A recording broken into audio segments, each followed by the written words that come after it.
In today's video, we're gonna take a look at 5 more absolutely overpowered weapons that you can get in Elden Ring. And when I say overpowered, I genuinely mean weapons that might just be in need of a fix. Some of them got huge unintended maybe buffs after the recent updates, while others were just always amazing at taking down enemies. So we're gonna check all of that and more in this video, and let's begin.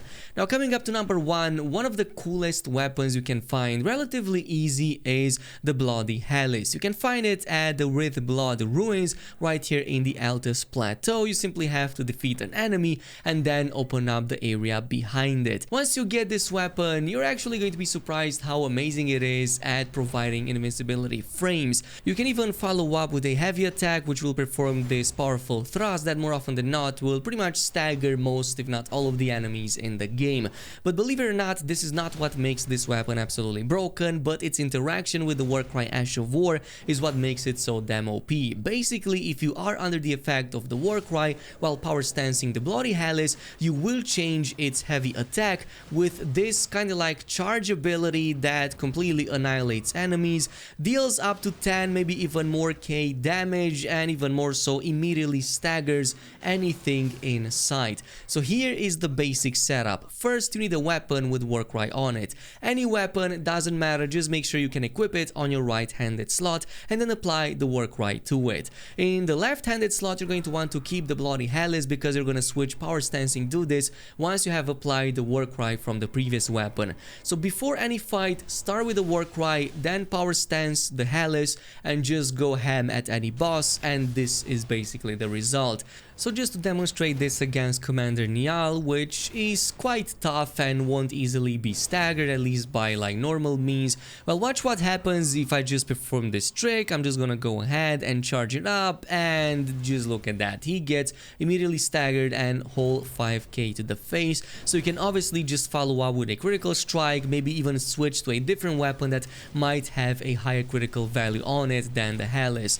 In any of these cases, you can pretty much see how devastating this weapon is, but again, some of the rest of the bosses in the game is going to be even crazier than this. Like, some of them can get up to like 10k super easy in terms of damage, and it's probably going to be even crazier if you go in with a very optimized build, not like the one that I have right now. Now, moving on to number 2, the next weapon isn't necessarily broken, it's just very powerful and very good at staggering enemies, especially ones with big hitboxes. This is the Wing of Astle, and it's an amazing option for anybody who stacks intelligence like a mage or a hybrid, or anybody who just wants to play like that. You can get this, well, if you also follow Ronnie's questline. Eventually you will get to the Ul Ruins Palace right here, very close to the Ainzel River main side of Grace. So what you want to do is to just follow the main line right here, go past these ruins, ignore kind of like this boss, and go into the underground section with the river. From here, keep it to the left side and then turn a sharp right, following these edges up until you see the ruin walls, and you can jump on some of these ledges where you will encounter this chest that holds the weapon. And this weapon, as I've said, stacks with intelligence, so it's amazing for an astrologer, for example, while also performing very well even if you already have powerful spells in your arsenal. In this case, especially against enemies with big hitboxes, you can just line up your slash. This will perform a series of explosions that deal quite high damage, but most important, it also staggers enemies super easily.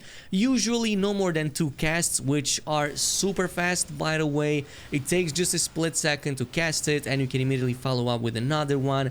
Just buff the damage on it and annihilate anything. The reason why this weapon is so powerful is because you can line up shot after shot, keep that enemy staggered, and all of that damage will stack up to thousands, and yeah, the bosses will just die in no time. Moving on to number 3, there's a really cool weapon you can find in the Windmill Village right here north side of Altus Plateau. There's going to be a Godskin mini boss over here that if you defeat will give you the Godskin Peeler. You know, that cool weapon that they always use against you and deals very high damage. Well, guess what? The weapon is actually quite amazing. By default it comes with a skill called Black Flame Tornado, which kinda does exactly that, a nice Black Flame Tornado that deals good damage and spreads black flames in a nice area. But you can change the Ash over on this and also the Affinity, which brings us to Sepuku and the Blood Affinity. If you slap these on the weapon, you're going to probably turn this into the highest bloodlust build-up weapon right now in the game. With my build-up, which has decently high arcane, this reaches 139 bloodlust build-up with just one of these twin blades, and that is like more than double of what a regular katana already gives. So the best way to use this, actually there's a couple of ways to make use of this, which is going to make the best bloodlust build for you, I guess. One of them is to use the running heavy attack when power stancing it. So this is going to perform a kind of like slash spin that follows with a stab, similar to what the boss was already doing to you. So this immediately triggers a bloodlust and instantly one-shots any enemy in the game. Well, most of the enemies, the bigger bosses will obviously survive, but not without a huge cost.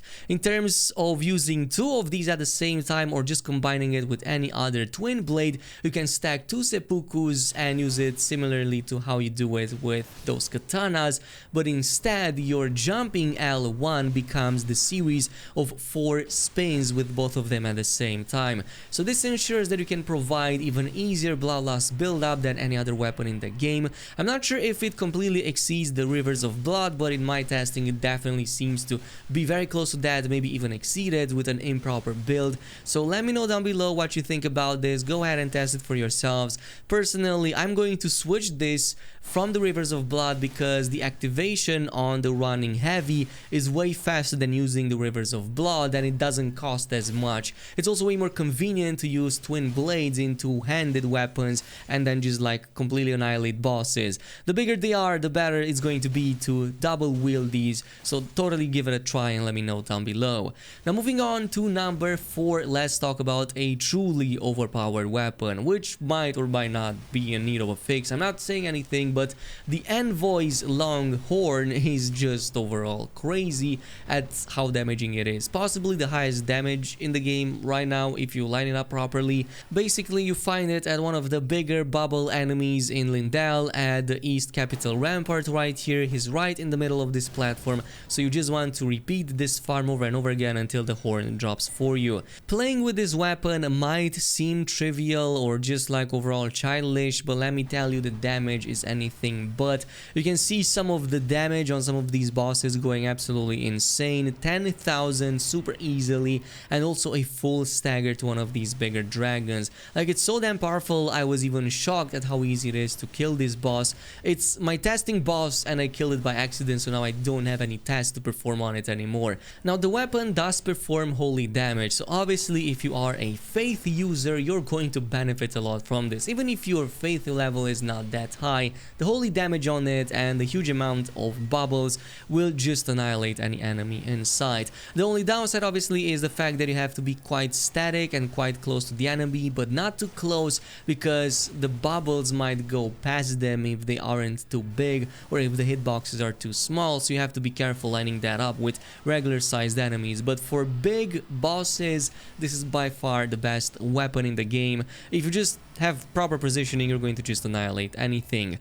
And this brings us to the last one at number 5. This is the Blasphemous Sword, which might have just gotten an unintended buff after update 1.03, or maybe it's intended, but in either case it makes it way more powerful and usable than ever before, and it was already really great in the previous updates. You get this, by the way, at the very end of the Volcano Manor questline. When you speak to the lady back over here after finishing the contracts, she will give you the possibility to see their lord or not, and if you do that, you're gonna have to defeat Rykard right here at his site of grace. I'm not gonna spoil the fight, but it's really awesome and you should check it out. And once you defeat that and use his remembrance, you are going to get this weapon. Now before update 1.03, this would normally only heal you when you killed an enemy, pretty much like one of the charms in the game or the Serpent God sword. But in the new update, it doesn't just heal you on enemy kills, it also heals you on hits. So let me just give you an example. Let's just say I'm fighting this boss. I will let him just like hit me in the face and check just one of these attacks how much heal it provides. fights. That's 275 heal points right there with just one attack. And this is basically something you can do, and it will stack on any enemy that you attack. So if there's 2 enemies lined up, you will get 500 plus heal. If there's 10 enemies, you obviously get full HP back in just a mere second, even if the enemies don't die. And you still have the option to kill them and get some additional heal over time as well. Overall, the weapon was already crazy with the L2 on it, performing that really high damaging fire skill. It's amazing for Faith users, and Faith users just got a massive buff with just these 2 weapons right here. It's so powerful in fact that you can get all the way to full HP back, even if you screwed up the entire fight with just like a handful of these shots well placed. And the activation time on it is also really cool. This is the reason why I'm placing this as well the most powerful weapon right now in the game personally, and especially since I use a Faith build most of the time. Faith builds are definitely powerful. They got even more powerful with these weapons, and even more so with these buffs. So again, let me know down below if you know any other weapon that's even more powerful than these. Thanks so much for watching, and I'll see you guys in the next video.